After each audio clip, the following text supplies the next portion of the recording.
안녕하세요. 즐거운 이야기를 통해 수학의 재미를 찾아보는 수다학입니다.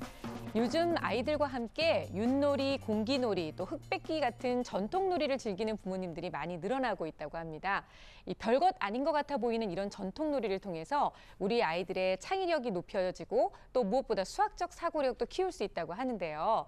큰 돈이 드는 것도 아니고 그렇다고 특별한 놀이 도구가 필요한 게 아니기 때문에 일상생활 속에서 많이 활용하시면 좋을 것 같습니다. 자, 오늘도 전문가 선생님들과 함께 즐거운 수학 이야기 시작해 보겠습니다.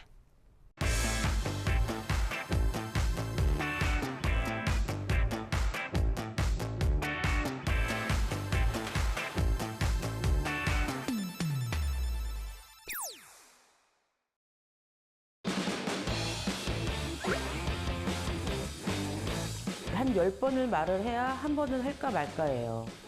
알겠어. 맨날 말하지 말고. 뭘 나가기는 내 집인데.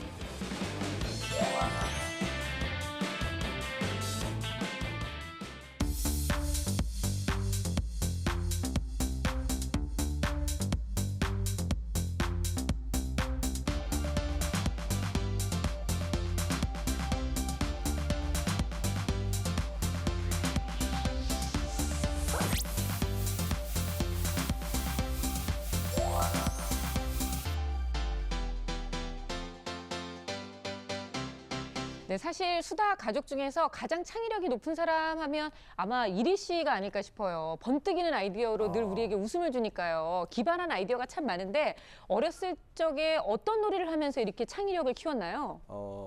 일단은 뭐 우리 개그맨 친구들이 네. 일단은 집이 어렵다 보니까 뭐 갖고 놀 게 없어요.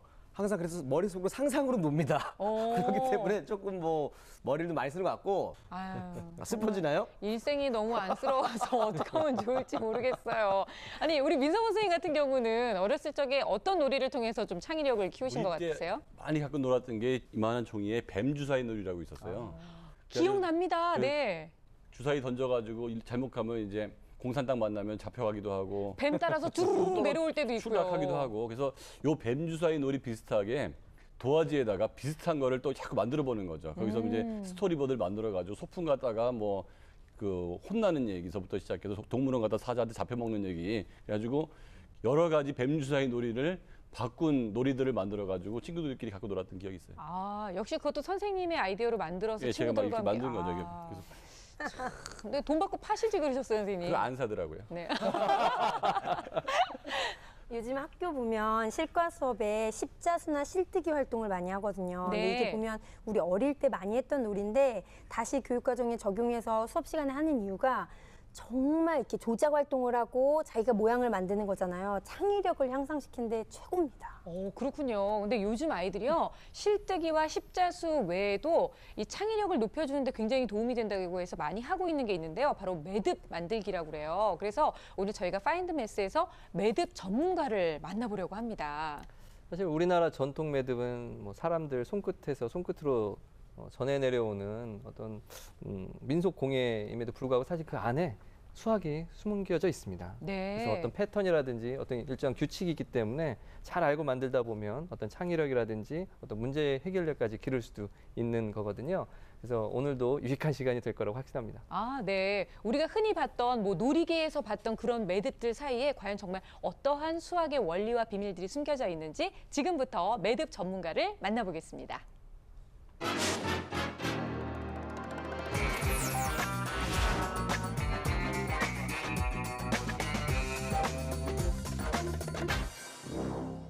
긴 나무 줄기가 스스로 매듭을 지어 얽혀 있는 모습 혹시 본 적이 있나요? 일상생활 속에서 우리는 쉽게 매듭을 발견합니다. 넥타이를 매고 운동화 끈을 묶고 리본 모양으로 매듭을 지어 모양을 내기도 하니까요. 과거 우리나라는 매듭의 민족이라고 해도 과언이 아닐 만큼 다양한 종류의 매듭을 사용해 왔습니다. 집신이나 놀이개 등으로 말이죠. 일정한 무늬를 가진 장신구도 매듭으로 만들어졌답니다. 흥미로운 사실은 매듭은 수학과 깊은 연관이 있다는 건데요. 그래서 오늘 파인드메스에서는 실줄로 아름다운 무늬를 만들어내는 황순자 매듭 전문가를 통해 수학과 매듭의 관계를 살펴보겠습니다. 경기도 남양주시에 위치한 매듭 갤러리. 색도 무늬도 화려한 매듭들이 시선을 사로잡습니다. 놀이기부터 목걸이까지 다양한 종류의 매듭이 가득한데요. 이 모든 작품을 한 사람이 만들었다는 사실.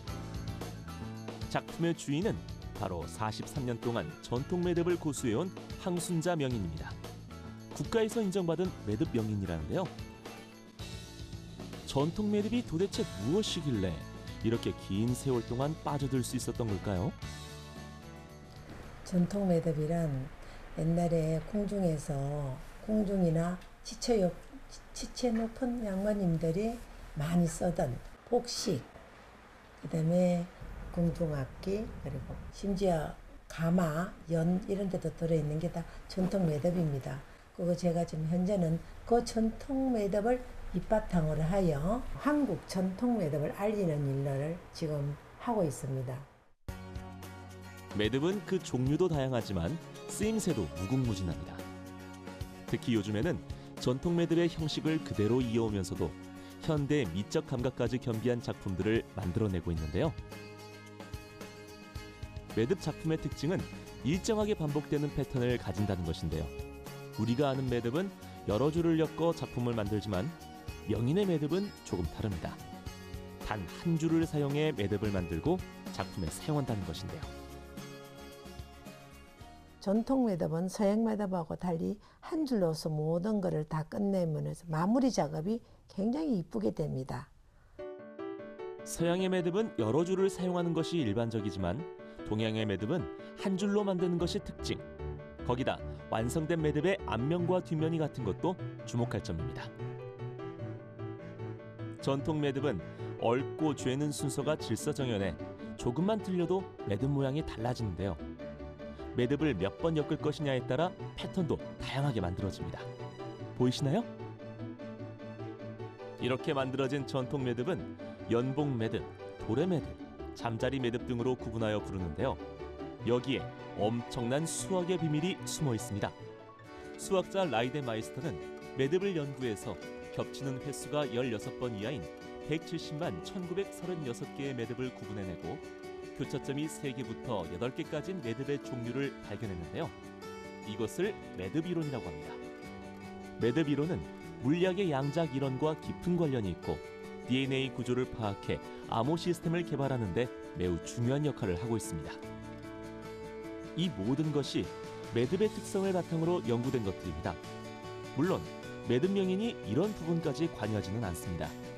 대신 여러 종류의 매듭을 이용한 아름다운 작품을 만들어내죠.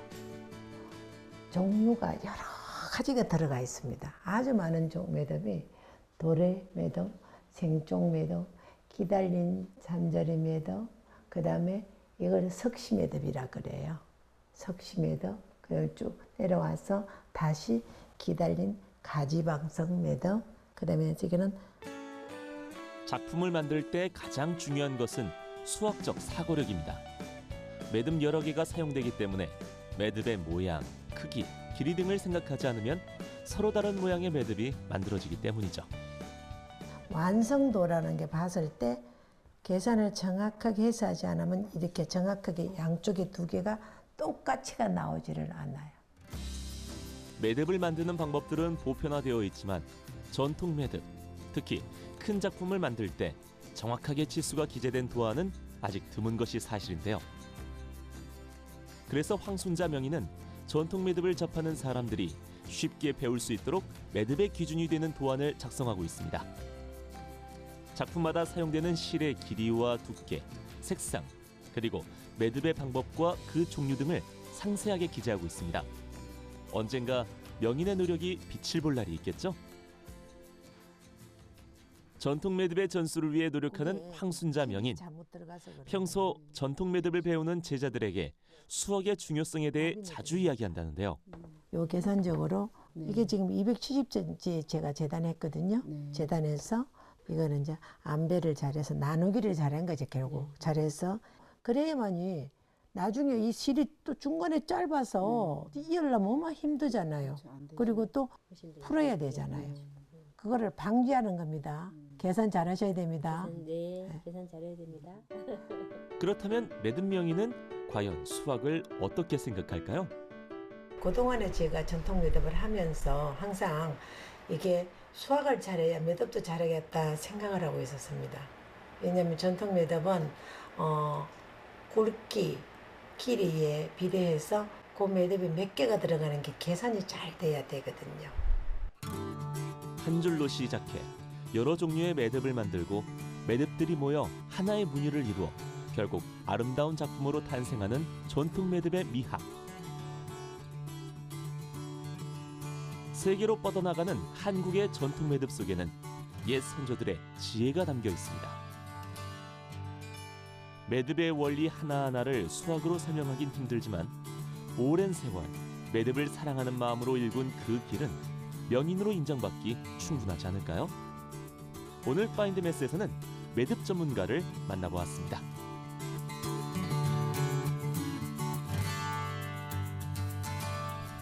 와, 저는 무엇보다도요, 그 작업식에 걸려 있었던 여러 가지 종류의 매듭들을 보니까 배워야 되겠다라는 생각보다는 갖고 싶다.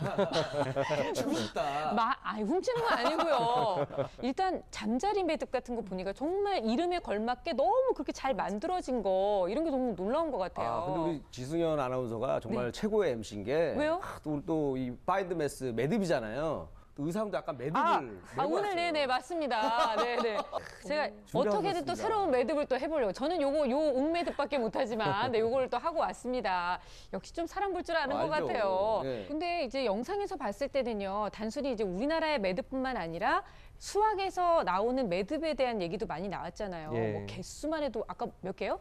170만 개? 이 모든 것이 우리의 전통 매듭하고도 다 관계가 있는 건가요? 그러니까 완벽하게 일치한다고 할 수는 없겠지만 그리고 수학에서 말하는 매듭과 우리 그 일상생활에서 사용하는 매듭은 조금 다른 부분이 있습니다. 수학에서의 매듭은 사실은 그 줄이 연결돼 있는 거예요. 쉽게 얘기하면 줄이 연결돼 있습니다. 그래서 꼬임의 개수나 이런 걸로 좀 구분을 해서 그렇게 개수가 나온 거고요. 그렇게 수학적으로 화면을 우리가 좀 복잡한 모양이 있었는데 그런 것들을 사실은 이게 위상수학의 한 분야예요. 그 매듭 이론이라고 하는 건데 예를 들어 아주 쉬운 것이 이런 동그란 어떤 실이 있다 혹은 줄이 있다면 그 우리 손뜨기 같은 거를 해서 아무리 네. 좀 복잡한 모양을 만든다 해도 풀면 다시 그 모양이 되거든요. 그러니까 얘네들은 같은 거예요. 같은 거라고 보는 거죠. 더 쉽게 우리가 위상수학을 얘기할 때 끈이론은 아니지만 그 매듭이론은 아니지만 뭐 타이어 같은 그런 구멍이 하나 있는 거하고 이런 컵 모양은 사실 위상 동형이라는 말을 써서 같은 걸로 보는 거예요. 저기 수학을 전공하지 않은 분들에게 이런 걸 설명하기는 좀 어렵겠지만 어쨌든 그런 분야라고 생각하시면 됩니다. 그래서 만약에 우리나라의 그 전통 매듭의 끈의 마지막 부분에 엮는다면 그것도 이제 수학에서의 매듭이라고 할 수 있겠지만 어쨌든 뭐 그걸 같은 분야라고 생각할 수는 없지만 여기에 있는 부분하고 여기에는 겹치는 부분들이 있습니다. 그렇군요. 예, 분명히 모양이나 그런 것들이 똑같은 것도 있고 하기 때문에 예, 이론적으로 설명할 수 있는 부분도 있다라고 할 수가 있습니다. 네. 근데 이게 사실 이 매듭 이론의 처음 시작은 이런 겁니다. 분자의 그 화학적 성질이 원자들이 어떻게 꼬여서 매듭으로 이루어지는가에 달려 있다라는 것들로부터 시작이 됐거든요. 네. 그런데 그렇게 연구하다 보면 이런 것들이 그 화면에서 본 바와 같이 이렇게 뭐 물리학 양자장 이론이라든지 뭐 암호 시스템 기술이라든지 DNA 복제 과정을 밝히는 데도 사용된다는 걸 보면 수학이 어떻게 이렇게 연구를 해놓으면 이렇게 쓰임새가 또 생기고 그렇습니다. 그러니까요. 어떤 그 연구 자체를 목적으로 한 것이 아니라 수학적으로 어떤 지적인 문화유산들이 과학적인 내용들과 이렇게 연결되는 부분들도 자연스럽게 있더라고요. 네. 근데 제가 봤을 때는 이 매듭의 가장 최초의 매듭은 먹고 살기 위해서 사냥하려고 만들었던 올가미. 그렇죠. 그죠. 그럴 수 사냥할 있죠. 때, 그때부터 매듭 한 거잖아요. 네. 네, 먹고 살기 위해서 개발된 게 아닌가 이런 생각을 해봤습니다. 오, 역시 수학을 하면서 정말로 지적 능력이 높아진 것 올라가고 같아요. 있죠. 네네. 네. 근데 지금 선생님 말씀 중에 실뜨기 얘기를 하셨잖아요. 네. 이리 씨도 어렸을 때 실뜨기 많이 해봤어요? 아우, 짝꿍하고 엄청나게 했죠. 그러니까 요거. 이거 스티기 하면서 이렇게 살짝 스킨십이 일어나거든요. 초등학교 때 얼마나 설렜는데 이게 딱 실뜨기 하면서 이렇게 하면서 또 이거 하면서 그래서 집에서 일부러 그냥 막 그렇게 좁은 짧은 실로 일부러 가져가요. 손 다르라고. 가까운 데서 이렇게 해야 되니까 서로 아유. 가져가게 짝꿍하고 기억나죠? 안타깝네요. 선생님 요즘도 이런 아이들이 있습니까? 많이 있습니다. 그리고 실제로 그 수학 시간에 비와 비율이나 뭐 도형의 균형 또는 도형의 합동 그리고 메비우스띠 같은 거 할 때 동기 유발 자료로 실뜨기 영상을 보여주기도 하고 만드는 과정을 출력해서 아이들한테 보여주면서 해보는 활동을 하거든요. 근데 이거를 하다 보면 이렇게 똑같은 모양이 만드니까 신기하기도 하지만 갖은 조건들을 제시했는데 딱 풀었을 때 원위치로 돌아오는 네. 모습을 보면 제가 가장 좋아하는 소리가 우와 하는 소리거든요. 애들이 진짜 우와 하면서 되게 좋아해요. 그래서 흥미도도 높이지만 이제 집중도도 높여서 이해력도 굉장히 높이는 활동이라 이게 모양도 중요하지만 어떤 과정을 거쳐서 어떻게 꼬여서 이게 원위치로 되는지에 대해서 궁금증을 갖고 굉장히 탐구하는 친구들도 많거든요. 그래서 네. 가정에서도 이렇게 매듭을 만들거나 실뜨기 활동을 적극 권합니다. 저는 어린아이들이 매듭을 하는 게 지능 발달에 굉장히 도움된다고 강조를 하고 있거든요. 그러니까 시지각 협응이라고 하는데요. 눈으로 보고 손으로 만지는 작업들이 뇌를 자극해서 인지 능력을 굉장히 높여줘요. 네. 근데 그게 매우 정밀하고 작을수록 그 효과는 더 좋거든요. 그러니까 색종이 접기 같은 것도 그렇죠. 도움이 되는데 매듭은 그보다 훨씬 더 정밀해요. 그래서 그 아이들이 책을 많이 읽어서 언어성이 높은 아이들이 이런 동작성이 떨어지는 경우가 많은데 이런 매듭 그 작업을 하게 되면 동작성까지 좋아질 수가 있고요. 또 하나는 그 과제 집착력이라는 게 굉장히 중요한 지능 중에 하나고 창의력 중에 하나인데요. 네. 매듭을 완성하기 위해서는 자기가 원하는 대로 금방금방 완성이 되지 않고요. 중간에 실수를 하거나 실패를 했을 때는 내가 원하지 않는 매듭이 나오는 경우가 있잖아요. 그때 어떻게 해야 되죠? 다 풀어서 다시 해야 돼요. 예. 그래서 다 풀어서 다시 할 수 있다는 게 이제 그 회복 탄력성. 내가 실패했지만 다시 일어설 수 있고 그리고 그거를 완성했을 때 만족감이 아이들의 그 창의력이나 아니면 자존감 내지는 지능까지 개발시켜 줄 수 있는 매우 좋은 프로그램이라고 볼 수 있어요. 와, 이렇게 보는 거에 따라서 굉장히 많은 의미들이 또 숨어 있을 수 예, 있네요. 저는 실제로 아이들한테 이런 작업을 책 읽는 것만큼 중요시 강조하고 있습니다. 네. 저 화면 보면서 정말로 신기했던 거는요. 이게 사람이 손으로 하는 거지 기계로 하는 게 아니잖아요. 두 작품을 만드셨는데 어쩜 한 치의 오차도 없이 그렇게 딱 떨어지게 만들 수 있느냐. 이게 결국은 어떻게 보면 수학적 계산을 하고 계시기 때문에 가능했던 게 아닌가라는 생각을 좀 했거든요. 맞습니다. 예, 그렇게 정확하게 매듭을 몇 번 묶느냐, 어떤 모양을 하느냐, 실의 네. 굵기는 어떤 거냐에 따라서 어떤 모양이 나오는 것이 이미 다 계산을 하신 거고 한 줄 만드는 게 사실은 좀 어렵다고 생각이 들거든요. 더 이렇게 여러 줄 엮어서 만드는 것보다. 그런데 이런 고집이나 어떤 지조 이런 것들을 지켜온 걸 보면 네. 참 대단하다. 그리고 이런 만드는 자체에서 어떤 수학적인 그런 측면도 느껴져서 참 훌륭하다 이런 생각도 듭니다. 네. 사실 제가 또 이 낚시 좋아하는 친구들하고 네. 낚시를 몇 번 갔는데 바다 낚시거든요. 가면 이제 딱 이 갈치가 올라올 때 정말 이뻐요. 네. 바짝바짝 보석 올라오는 것 같고 또 이만한 멸치도 잡은 적도 있고 낚시꾼 얘기들이 원래 다 이런 거예요. 이만한 멸치가 어디서 세상에 한번 멸치가 먹어봤으면 있어요. 좋겠네. 안 가봤잖아요. 갔는데 네. 이 낚싯줄도 보면은 매듭이 쓰인 것 같거든요. 어. 아까 매듭의 종류가 많다고 했는데 네. 이렇게 낚시처럼 우리 일상생활에서도 또 다양하게 이런 다양한 매듭들을 좀 만날 수 있을 것 같거든요. 그래서 이 매듭의 종류가 정말 다양합니다. 그 안에 뭐 대칭이라든지 비례라든지 어떤 균형 이런 감각들이 많이 들어가 있는 아름다운 작품들을 많이 만들 수 있는데요. 그런 그 매듭을 만드는 과정 중에 이런 것들이 있습니다. 결절, 결합, 결착, 결축, 결문, 결속. 다 똑같은 거 아니에요? 글자가 다 다르죠. 예, 결절, 결합, 결착, 결축, 결문, 결속. 네. 하나하나 조금 의미를 좀 짚어보면요. 결절은 끈의 한 끝에 혹을 만드는 거고요. 이렇게 묶어서 혹을 만들 수 있잖아요. 그리고 결합은 끈과 끈을 이어 맞추는 것으로 묶는 매듭 묶는 그런 가장 네. 흔한 방법이고요. 결착은 물건을 매달 때 쓰는 거고 결축은 끈의 중간 부분을 축소시킬 때 사용하고 이제 결문은 모양을 만드는 매듭이요. 아까 잠자리 매듭 같은 네. 거가 그렇겠죠. 그리고 결속은 물체를 묶을 때 쓰는 이런 식으로 해서 수학적인 것도 안에 있고 일상생활에서 우리가 쓰이는 것도 있어서 일상생활에 정말 매듭은 다양하게 쓰이고 있지 않나 생각합니다. 네. 사실은 매듭이 아름답기도 하지만 생명과 직결이 되기도 하거든요. 특히 어린 아이들한테는 훨씬 더 매듭이 중요합니다. 운동화 끈을 매서 풀어지면 그거에 걸려서 넘어지는 것도 있지만 헬멧을 쓴다거나 안전활동을 할 때 그 끈이 풀어진다거나 하면 아이들은 치명상을 입기 때문에 매듭은 정말 아이들의 생존과 중요해요. 그래서 그렇게 이제 교과 과정에도 편성이 되려고 하고 있고 학교에서도 많이 중시하고 있죠. 네. 사실 저는 좀 매듭이라고 해봤자 뭐 운동화 끈 묶는 거 어렸을 때 그 운동화 끈 못 묶는다고 많이 혼났거든요. 그렇죠. 그다음에 뭐 리본 묶는 거 이렇게 단순한 거 생각했는데 생각보다 굉장히 다양하고 신기했습니다. 외국 사람들도 좀 최근에 옷 같은 거 봐도 오리엔탈리즘, 동양적인 모습들을 많이 보여주고 있는데 네. 그 중에 하나가 매듭인 것 같아요. 서양 사람들도 한국 사람들의 이런 매듭에 대한 관심이 되게 많아지고 있고요. 그래서 어떤 장신구나 아니면 복장 이런 쪽으로 매듭이 앞으로도 활용될 가능성은 굉장히 많이 있습니다. 네. 매듭 만들기 그렇지 않아도 뭐 많은 관심들이 있다고는 하는데요. 아이들의 취미 생활을 위해서도 많이 적극 권장해 보시는 건 참 좋을 것 같아요. 수학적 사고력도 키울 수 있다고 하니까 많은 관심 기울이시기 바랍니다. 자, 파인드 매스 다음 주에도 흥미로운 직업 이야기 가지고 찾아올게요.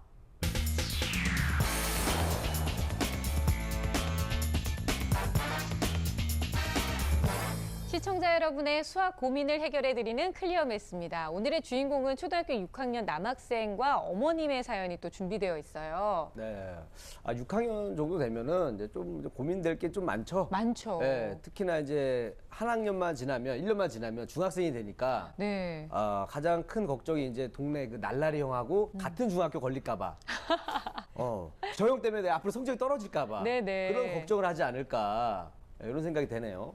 보통 남학생들은요 6학년쯤 되면은 사춘기가 오거든요. 근데 크게 두 분류로 나뉘어요. 혼자서 조용히 자신만의 세계에 빠지기도 하고 또는 되게 격렬하게 친구들과 교류하면서 막 보여주고 과시하고 싶어하는 사춘기가 있거든요. 그렇군요. 그래서 대표적인 게 영화 건축학개론 보면 이재훈과 조정석 딱 그 부류가 6학년 초등학교 그 사춘기 없는 아이들의 딱 그 두 부류예요. 그 사람들 고등학생이었는데 어떻게 지금은 좀 내려와서 그래서 그런 식의 활동을 하다 보니까 이제 수학 공부를 할 때도 방해되는 요인이 사춘기에 접어들게 되면 다른 거에 관심이 많아서 공부를 안 한다든지 또는 6학년이 되면 어려워져요. 도형 같은 경우는 되게 많이 어렵거든요. 비율도 그렇고 그래서 어려워서 이해를 못한 경우 아니면 이제 환경적으로 뭔가 자극을 받거나 유혹을 겪는다거나 바로 피드백이 안 되는 환경이 이렇게 처해져서 공부에 어려움을 겪는 경우가 많죠. 말씀 듣고 보니까 너무나 그 공부하기 어려운 요인들이 굉장히 많은 시기가 바로 초등학교 6학년이 아닌가 싶은데요. 과연 오늘의 주인공은 어떤 고민이 있는지 지금부터 오늘의 주인공과 함께 만나보겠습니다. 오늘의 주인공을 만나러 온 이곳은 경기도 고양시. 오늘은 어떤 고민으로 수다학을 찾았을까요? 안녕하세요. 어서 오세요. 수다학의 고민 사연을 보내준 어머님이죠. 어떤 수학 고민을 갖고 계신 건가요? 과외를 하다가 학원으로 옮긴 상태인데 학원에 가면 얘가 더 잘할 수 있다고 생각을 했거든요. 학원 가기 20분도 안 돼서 후다닥 하고 숙제를 하려면 안 하고 근데 지금 학원에서 얘가 수업을 잘 받고 모르는 문제 같은 거를 선생님한테 잘 질문을 하는지 그게 제일 궁금해요. 엄마의 걱정과는 달리 제작진이 문을 열어도 흐트러짐 없는 자세로 공부 중인 오늘의 주인공. 아, 이어폰을 꽂고 문제를 풀고 있었군요. 오늘의 주인공 백재훈 군을 소개합니다. 공부 삼매경에 빠진 재훈이 엄청난 속도로 문제를 푸는데요. 이러다 실수하는 건 아니겠죠? 그나저나 빨리 풀다 보니 글씨가 엉망인데요. 채점할 때 알아볼 수 있을까요? 준아. 네.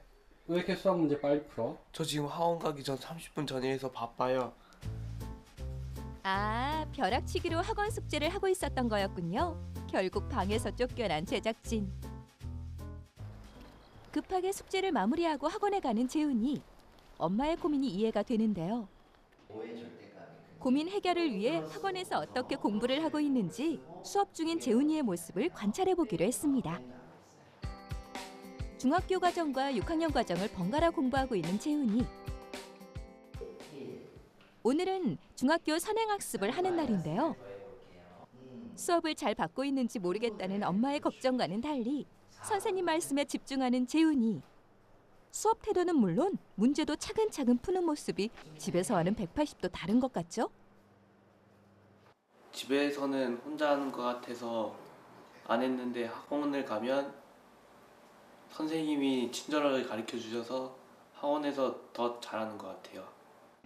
게다가 어렵거나 틀린 문제는 선생님께 바로바로 물어볼 수 있기 때문에 수업 시간이 훨씬 좋다네요. 직사각형 넓이 구해야 되잖아요. 직사각형의 넓이는 어떻게 구하지? 재훈이가 특히 어려워하는 단어는 바로 도형. 고등학교 기하단원까지 연결되는 도형은 꼭 기초를 탄탄히 다지고 넘어가야 하는데요. 밑변이랑 높이랑 이런 많은 게 곱하는 거랑 원주율이 3.14가 나오는 게 어려웠어요. 도형 문제 풀이를 마지막으로 1시간 30분의 수업을 마치고 집에 돌아온 재훈이. 수고했어. 뭐 배웠어? 몰라. 빨리빨리 숙제 가방 내려놓고. 빨리 숙제 먼저 하라고 그러면. 엄마 말은 한 귀로 흘리고 가방을 내려놓자마자 침대로 직행하고 마는데요. 뭐 하나 봤더니 음악을 들으려나 봐요. 평소 수학 공부를 할 때도 음악을 빼놓지 않는데 쉴 때도 음악은 빼놓을 수 없는 재훈이의 동반자인가 보네요. 재훈아, 네. 엄마가 숙제하라는데 숙제 안 해? 네. 내일 하려고요. 어라? 숙제는 내일 하겠다고 선언해놓고 공부방은 무슨 일이죠? 설마 동영상 강의라도 들으려는 걸까요? 두 손을 꼭 모은 재훈이가 기다린 건 바로 컴퓨터 게임이었네요. 재훈아, 오늘 배운 거 다 까먹겠다. 복습을 해야 배운 내용이 제대로 학습될 텐데 걱정이네요. 재훈아. 네. 아까 누워서 음악 듣다가 또 이렇게 게임하면 엄마한테 안 혼날까? 학원 갔다 와서 잠깐 머리 식히려고요. 재훈, 수학 숙제 했어? 아니. 빨리 숙제하지 뭐해 너?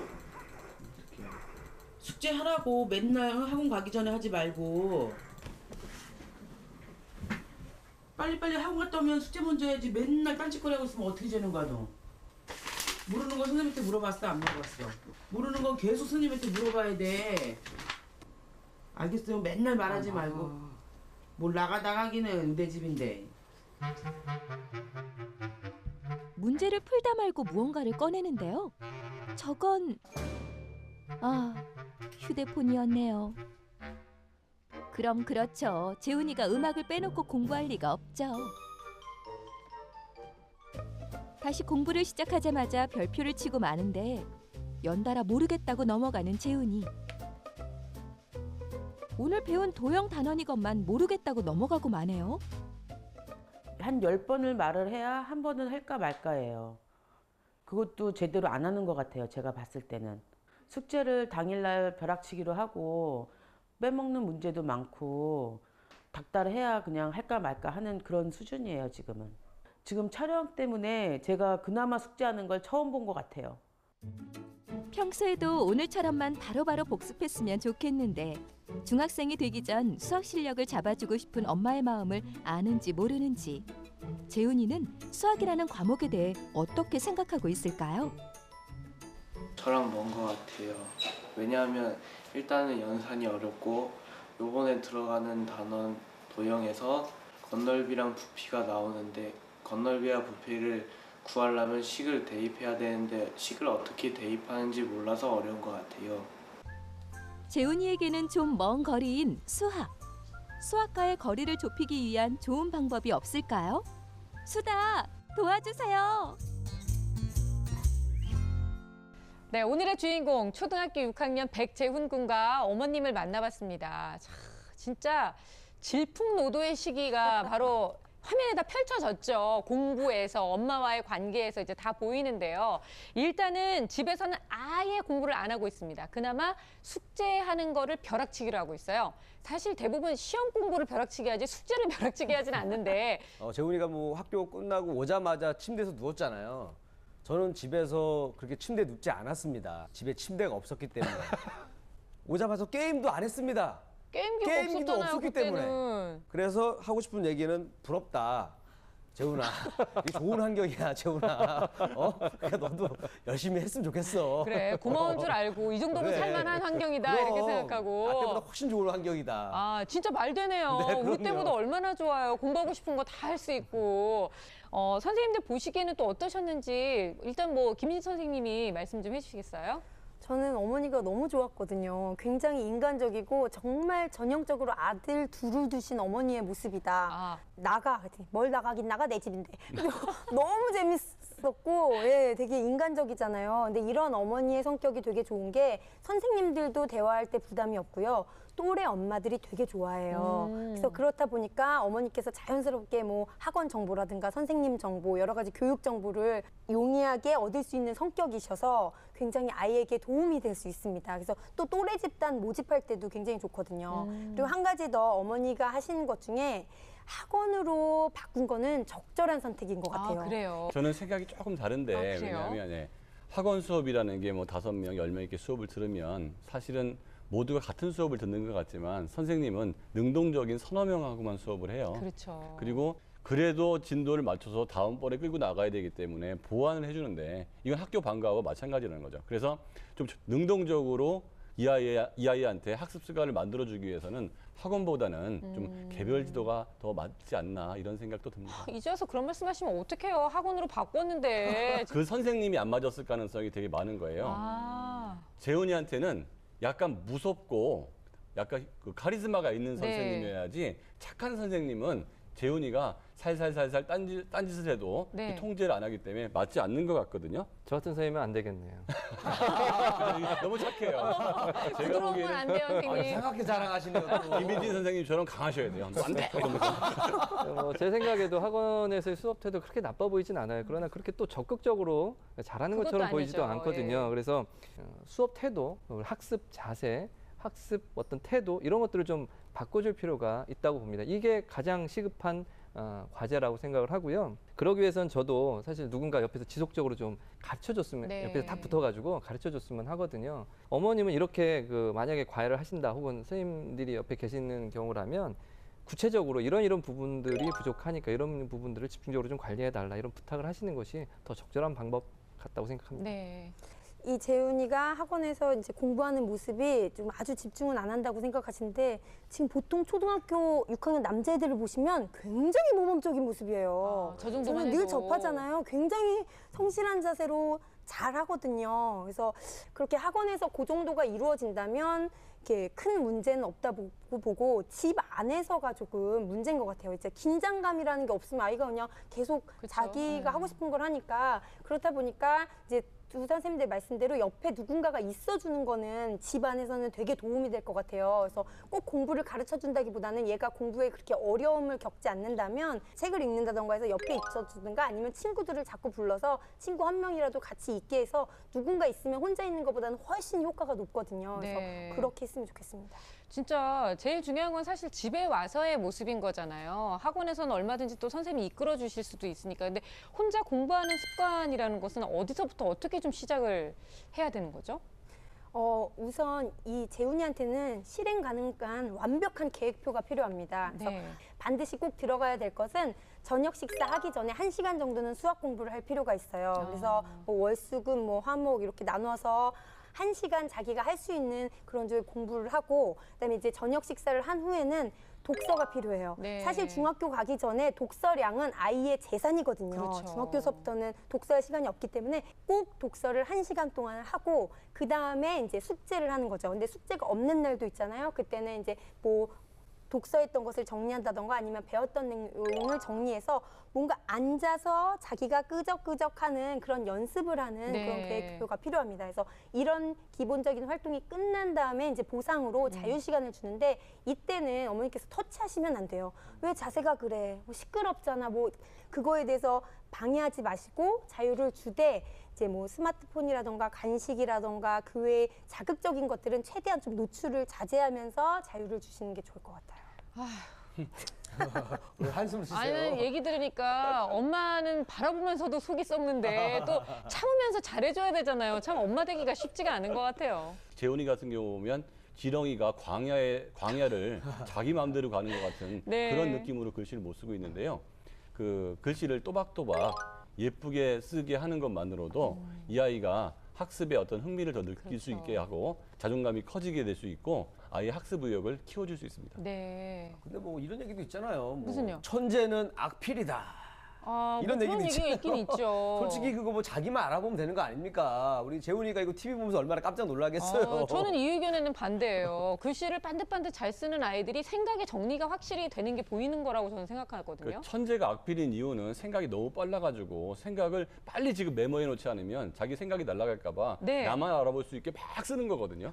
근데 공부를 못하는 애가 악필인 경우는 성의가 없어서 악필인 거예요. 그냥 하기 싫은 거예요, 이게. 네, 그래서 막 대충 쓰는 거거든요. 저는 남이 알아볼까 봐 막 쓰는 거거든요. 나만 알아보고. 알아보지 말라고? 남이 알아볼까 봐. 남이 알아볼까 봐 막 쓰는 거는 의사 선생님들이 처방전 내릴 때. 그게 쓰죠. 사실 뭐 실제적으로는 서술형풀이나 이런 걸 쓸 때 그 시를 잘 못 쓰게 되면 불이익을 당할 수도 있습니다. 그럼요. 그렇기 때문에 그 시를 또박또박 잘 쓰는 건 매우 중요한 일이라고 생각이 들고요. 그리고 또 학습적인 면에서 보면 자신이 푼 내용을 검토한다든가 그리고 틀린 것을 찾는 그런 활동들도 할 필요가 있는데 그렇게 못 알아볼 정도로 쓴 내용이라면 자신이 어떻게 맞았는지 어떻게 틀린지 잘 모를 가능성이 매우 높거든요. 그래서 그러면 안 될 것 같고요. 저는 이제 좀 예습을 좀 추천을 합니다. 재훈이 같은 경우는 혼자 미리 좀 예습을 해서 아는 게 있어야 좀 재미도 있고 그렇거든요. 너무 모르면 사실 이게 재미가 없어요. 무슨 너무 말인지 어렵고. 알아야죠. 네, 네. 그래서 내가 모르는 것만 하네 이렇게 하면은 학습에 동참하기가 어렵거든요. 그래서 사실은 맨날 복습만 하는 친구들도 많이 있는데 모른다고 하니까 뒤쫓아오려고. 예습도 이렇게 학습 의욕을 고치시는 좋은 방법 중에 하나입니다. 네, 예습도 이제 강력하게 추천을 해드리고요. 근데 정말 아이가 왜 이렇게 공부를 싫어하는 건지, 특히나 아까 보니까 도형 문제를 굉장히 좀 어려워했었는데 특별한 이유가 있는 건지 저희가 또 검사를 진행해봤죠. 예. 자, 이 아이 보면 전체적으로 이제 인지 능력은 한 평균 정도 되고요. 네. 언어성도 한 평균, 언어성, 동작성 차이도 크게는 없어요.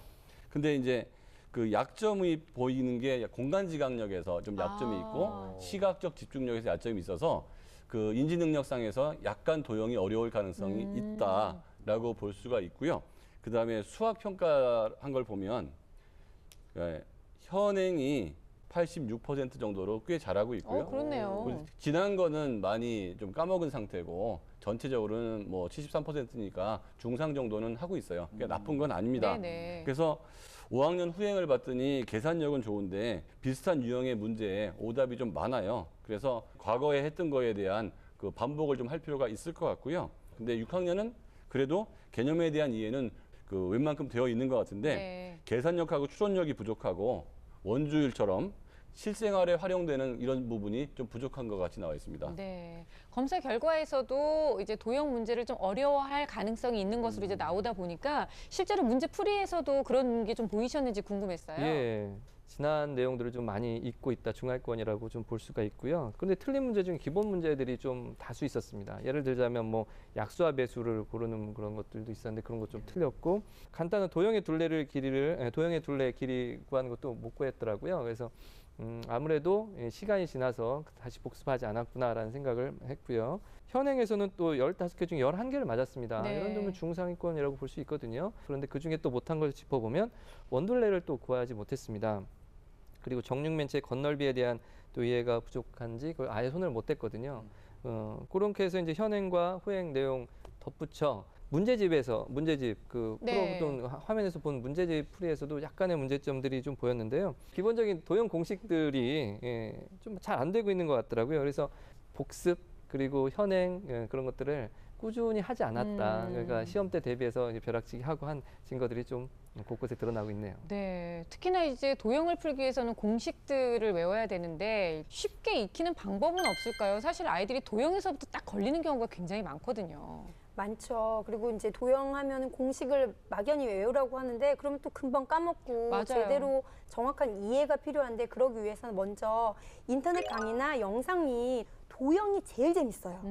도형을 가지고 이렇게 모양을 나타내고 변화하고 이런 것들 자 확인해 볼까요? 이런 영상들이 도형이 정말 잘 만들어져 있거든요. 그래서 그런 영상물들을 관람을 해서 추상적인 개념, 상징적인 개념을 잘 익히고 그다음에 이제 그러니까 도형을 실물로 접해보거나 만드는 활동이 필요해요. 5, 6학년 같은 경우는 전개도를 이용해서 보다 정교하게 도형들을 만드는 활동을 해서 실제로 이렇게 각도도 바꿔보고 네. 잘라도 보고 하면서 만드는 방법을 추천합니다. 네. 저는 이제 조금 더 이제 실제적으로 필요한 게 뭐냐면 좀 가위로 네. 좀 이렇게 뭐 우유곽 같은 거 있잖아요. 그거 좀 잘라보고. 그래요. 그거 잘라보면 도움 되거든요. 그리고 또 우리 뭐 생일 때 쓰는 뭐 꽃갈 모자 같은 거 그렇죠. 그런 것도 한번 잘라보고 그다음에 뭐 축구공도 한번 잘라보고. 엄마 가방도 한번 이렇게 잘라보고 하면서 이게 다양하게 실제로 이렇게 생겼구나 해서 혼나기도 하고 엄마도 이제 얘를 좀 건들면 안 되겠구나 공부한답시고 뭔가 나의 살림이 점점 주는구나 하면서 서로에 관해서 약간 좀 서로 편하게 놔두자 이렇게 바뀌지 않을까.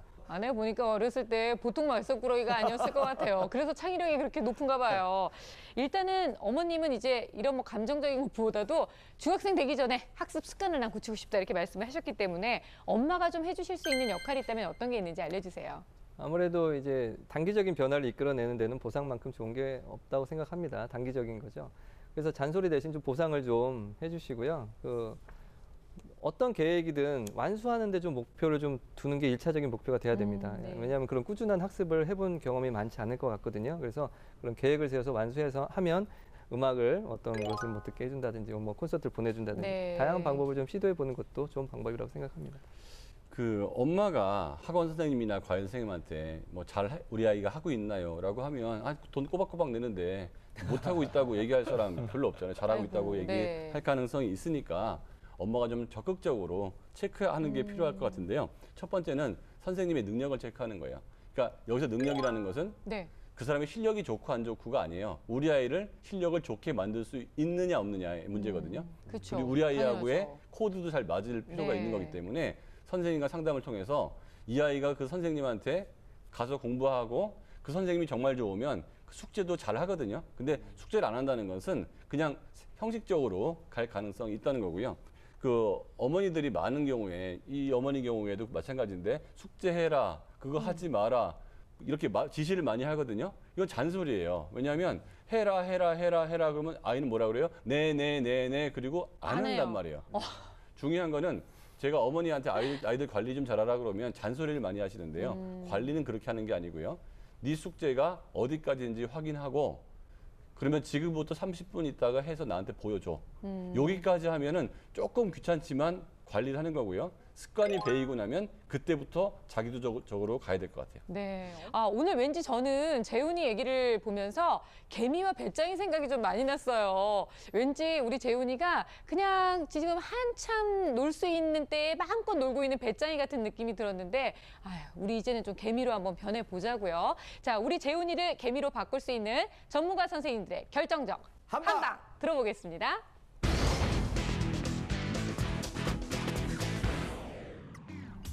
네, 제 결정적 한방은 나 자신입니다. 재훈이는 누군가와 함께 있으면 약간 긴장감을 가지고 아주 잘하는데요. 혼자만의 공간에서도 나 자신이 지켜보고 있다는 생각으로 열심히 하기 바랍니다. 예, 제 결정적 한방은 당일 숙제입니다. 수학은 숙제를 당일날 했을 때 성적이 많이 오르거든요. 어머니가 이 아이를 가르칠 때 너무 여러 가지 방법을 고민하지 마시고요. 학원 선생님이든 학교 선생님이든 이 아이의 오늘 숙제가 어디까지인지를 반드시 확인하셔서 오자마자 아무것도 못하게 하고 숙제만 빨리 오늘 숙제를 오늘 하게 하면 이 아이는 금방 성적이 올라갈 가능성이 높습니다. 제 결정적 한방은 목표입니다. 짧게는 계획일 수도 있고요. 길게는 꿈일 수도 있습니다. 그런 것들을 세워서 하나하나 지켜나가다 보면 언젠가 그 꿈과 닮아있는 자신을 볼 수 있을 겁니다.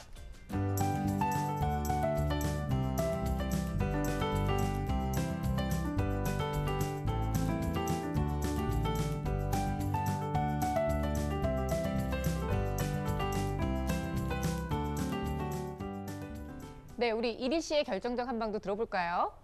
네, 제 결정적 한방은 바로 이겁니다. 나오네요 지금. 네. 리리리리리리리리리 후진합니다.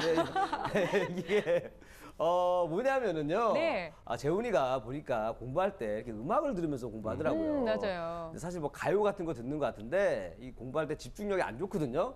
어차피 듣는 습관이 있으면 클래식으로 바꾸면 공부하는데 좀 더 집중이 될 것 같아가지고 이렇게 제가 준비해봤습니다. 클래식이 따분하다는 생각은 버리세요. 네, 클래식 들으시면서 공부하면 성격도 오르고 집중력도 좋아질 겁니다. 그거는 되게 맞는 말인 게 네. 특히 사람의 심박수와 같은 클래식 음악을 들었을 때는 알파파가 나오면서 집중력이 향상된다는 연구 보고서가 있습니다. 그렇군요. 우리 재훈이에게 정말 클래식 음악을 추천합니다. 우리 이리 씨가 오늘 또 제대로 한 건 했네요. 잘했죠, 잘했죠. 훌륭해요. 띠리리리리. 네, 오늘은 아직까지 초등학생의 느슨함을 즐기고 있는 재훈이의 사연을 함께 만나봤는데요. 그래요. 요즘은 초등학교 5, 6학년만 돼도 열심히 더 준비해서 중학교, 고등학교 준비해야 된다는 생각 때문에 선행학습하는 아이들도 많이 있잖아요. 조금만 더 노력해서 우리 재훈이가 중학교, 고등학교를 좀 준비할 수 있는 아이가 됐으면 좋겠습니다. 꾸준히 일하는 개미 꼭 기억해 주기를 바라요. 그리고 무엇보다 우리 부모님들이 아이들을 관리, 감독하는 것이 어떤 것인지 잔소리가 아니라는 거 꼭 새겨두시길 부탁드리겠습니다. 자, 오늘 수다학은 여기까지고요. 저희는 다음 시간에 다시 찾아올게요. 고맙습니다.